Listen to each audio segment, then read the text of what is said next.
शादरा जिले के जीटीवी एनक्लेव थाना क्षेत्र में एक युवती की गोली मारकर हत्या के मामले का चौंकाने वाला खुलासा हुआ है। चाणक्यपुरी क्राइम ब्रांच की टीम ने आरोपी को गिरफ्तार कर मामले को सुलझा लिया है। Additional CP crime branch Sanjay Kumar Sain ने बताया कि 14 अप्रैल की रात लगभग 10 बजे 20 वर्षीय युवती को गोली मारी गई थी। इस सनसनीखेज वारदात के बाद पुलिस ने कई टीमें गठित की। एनटीआर क्राइम ब्रांच की टीम ने तकनीकी और साइबर जांच के बाद आरोपी रिजवान उम्र 19 वर्ष को धर दबोचा। आरोपी रिजवान 7 भाई बहनों में सबसे छोटा है। पुलिस के मुताबिक आरोपी और युवती के बीच करीब 4 महीने से इंस्टाग्राम के जरिए बातचीत हो रही थी, लेकिन जब युवती किसी अन्य युवक से बात करने लगी तो रिजवान को ये बर्दाश्त नहीं हुआ। उसने 14 अप्रैल को इंस्टाग्राम के जरिए युवती को मिलने के लिए बुलाया और मुलाकात के दौरान पहले सिर में और फिर पीठ में गोली मार दी, जिससे मौके पर ही युवती की मौत हो गई। घटना जीटीबी एनक्लेव थाना क्षेत्र के जल बोर्ड गेट के पास MIG फ्लैट के सामने हुई थी। जैसे कि पुलिस को वारदात की जानकारी मिली, DCP Prashant Gautam, additional DCP Neha Yadav, ACP थाना प्रभारी क्राइम ब्रांच टीम, FSL और स्पेशल स्टाफ मौके पर पहुंचे और इलाके को सील कर जांच शुरू कर दी गई। यह घटना 14 अप्रैल की शाम की है, जिसमें 20 साल की उम्र की लड़की को गोली लगने की घटना जीटीबी एनक्लेव थाने में रिपोर्ट होती है। उपयुक्त धाराओं में केस दर्ज हुआ। चूँकि ये 20 साल की लड़की को गोली लगने की से हुई हत्या का मामला था, सेंसेशनल मैटर था, ऐसे में लोकल पुलिस के साथ साथ दिल्ली पुलिस के लगभग सभी टीमें सभी ने किया, लेकिन ISC टीम में ACP रमेश लांबा के नेतृत्व में इंस्पेक्टर पंकज की टीम में, जिसमें Rohit Kumar, SI Amit Kumar, ASI Sanjeev Kumar, Suresh Kumar, head constable Gajendra Singh, Narendra Kumar और कांस्टेबल रविंद्र कुमार और दिनेश कुमार की टीम ने इस पर बेहतरीन काम करते हुए जो ट्रेल करना शुरू किया और टेक्निकल सर्विलेंस के थ्रू करनाल में नीलकंठ ढाबा नाम की जगह पे उसे दबोच लिया, उसे गिरफ्तार कर लिया। शुरुआती इन्वेस्टिगेशन में यह पता लगा कि यह रिजवान नाम का व्यक्ति जो 19 साल का लड़का है, यह वेल्डर का काम करता था और वेल्डिंग का काम करते हुए किसी कंस्ट्रक्शन साइट पे इस लड़की को मिलना हुआ, देखना हुआ। उसके बाद इंस्टाग्राम पे इसे फॉलो करना हुआ। उसके बाद इन दोनों की आपस में बातचीत होना शुरू हुई, मिलना जुलना शुरू हुआ।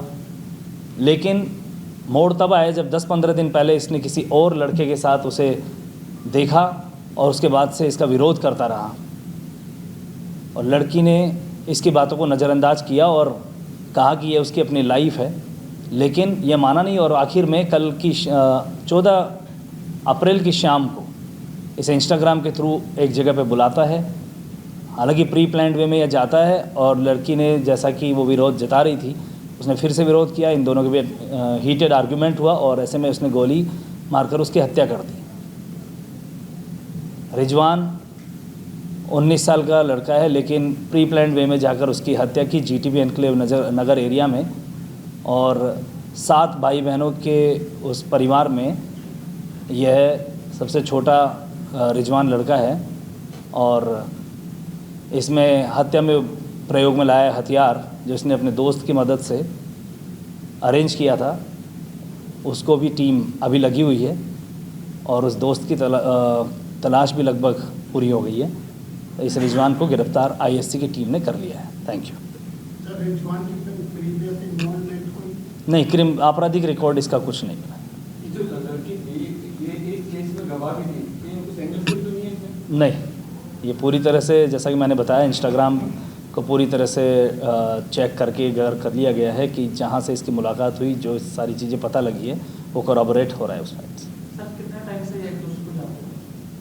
लगभग समय 4 महीने का समय से इनकी आपसी। लड़की भी क्या कोई काम करती थी, प्रोफाइल थी या बस ऐसी कंस्ट्रक्शन साइट में दोस्ती? नहीं, इसका कोई काम करने का नहीं था। ये अपनी बहन, जिस बहन के साथ रहती थी, उसी पे पूरी तरह से निर्भर थी और काफ़ी सारे मूवमेंट्स इस तरह से उसके नज़र किए गए। लेकिन इनका जो कंस्ट्रक्शन साइट पे मुलाकात हुई थी, उसी के बाद से इंस्टाग्राम पे भी एक गौर करने लायक बात यह थी कि यह जब चैट कर रहा होता था, जो इसकी चैटिंग है उसमें, चूँकि ये स्कूल ड्रॉप आउट है 8th 9th क्लास में ही, ज़्यादा पढ़ा लिखा नहीं था, तो गूगल में इसको सोशल मीडिया में काफ़ी एक्टिव रहा और किसी ऐप के ज़रिए ही ट्रांसलेट करते हुए और वॉइस रिकॉर्डिंग के थ्रू ही वो टाइप करने वाला सोशल मीडिया को यूज़ करता था और उस लड़की को इम्प्रेस किया था। बिल्कुल, इसका प्लान आगे हिमाचल प्रदेश तक का था और उसी में वहाँ करनाल में ही उसने जब अपने दोस्तों से हेल्प के लिए संपर्क किया था, उसी टेक्निकल सर्विलेंस में पंकज मलिक टीम को सफलता मिली। सर वॉइस रिकॉर्डिंग में क्या करता था? वॉइस किस तरह का? जैसे टाइपिंग अगर आप नहीं कर पा रहे हो तो बोलकर जो टाइप हो जाता है ऑटो टाइप, उसके गूगल टाइपिंग का। Thank you. और सर क्या लड़की नहीं चाहती थी, ऐसा कुछ मामला सामने आया? कुछ सॉरी, इससे बातचीत कर रही थी लड़की या नहीं कर रही थी? हाँ बिल्कुल कर रही थी। एक तरफा मामला था? नहीं, बिल्कुल कर रही थी। तो जैसा मैंने बताया कि वो भले ही दूसरे लड़के से मिलना जुलना रहा हो, लेकिन इंस्टाग्राम पे इसकी बातचीत होती रही। वो इसे बार बार मना करता रहा, वो इस पे भी ये कहती रहती कि मेरा अपना तू होता कौन है टाइप्स। तो इनकी बातचीत कंटिन्यू थी, इसीलिए यह बताए हुए समय बताई हुई जगह पे पहुंच भी गई थी। सर मतलब इंस्टाग्राम पे इसने प्लानिंग कर रखा था? यस, नहीं इंस्टाग्राम पे ही है, कनेक्टेड था। प्लानिंग तो माइंड के थ्रू और दोस्त के थ्रू किया। गोली कितनी मारी थी? दो गोली मारी, एक गोली सर पे भी लगी थी। हाँ, वो उसी जगह पे रहने वाला, उसने अपने दोस्त के द्वारा जो अरेंज किया था, वो भी आपको इन्वेस्टिगेशन में आगे पता लग जाएगा। नहीं, इस साजिश में नहीं है, बस उसने जो हालांकि जो कारण बतला के वो वेपन यूज़ किया है, वो किसी बर्थडे पार्टी में जाने वाले कारण बता के वो वेपन यूज़ किया उसने। नहीं, इधर का ही है और नंद नगरी एरिया में इनकी पूरी फैमिली, जैसा मैंने बताया 6 भाई और 2 बहनें इसकी है। लड़की की प्रोफाइल जैसा मैंने बताया, उसकी जो बहन है उस एरिया में रहती है, उसी पे ये निर्भर थी। Thank you.